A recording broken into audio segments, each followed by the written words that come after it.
हैं जगराता माता। दिल से भक्तन करे पुकार, यहो भाग्य माँ दर्शन दीजो।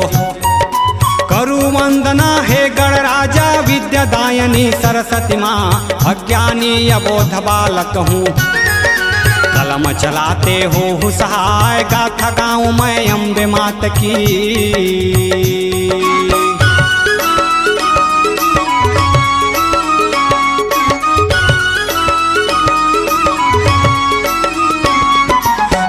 दीप जल ज्योत आरती, अर्पण करु माँ फूल मंदार। चुनरी चढ़े माँ लाली लाली, लाला लंगुरे चंवर डोलाए। लाल पताका लहराए माँ, महिमा मात कौन नहीं जाने। शुभ निशुंभ का किया संहार, विनती माता बारंबार। रक्षा करे माँ संत जनों की, तुच्छ प्राणी है हम नहीं जाने। आपके माता कितनों नाम, जगह जगह में ज्योत जलावे।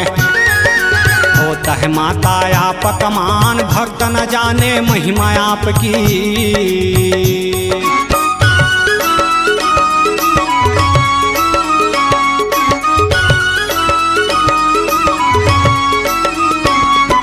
नौ दिन माता है जगराता, गुंज उठे हैं जय जयकार। संत ऋषि मुनि ध्यान धरत हैं, आपक माने जग संसार। चरण कमल रज आशीष मांगे, अमृत गाथा यज्ञ है गहरा। सुन लो वर जी भक्त पुकार, सिर पर माता रख दो हाथ। सफल होवे सभी मनोकामना। जय शीतला माँ विंध्यवासिनी, शैलपुत्री है वैष्णो माँ। माँ काली कलकत्ता वाली, कर दे मैया दया उपकार। भक्तन की माँ झोली खाली।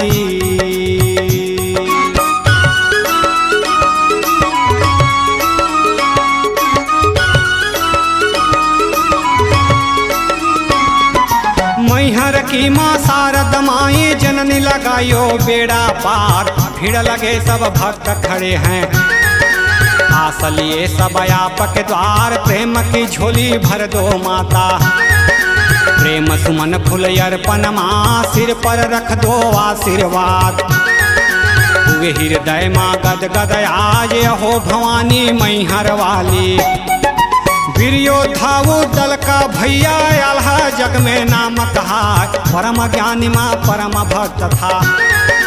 भीमा शारदे की उपकार, तब हुआ जग में नाम अमर है।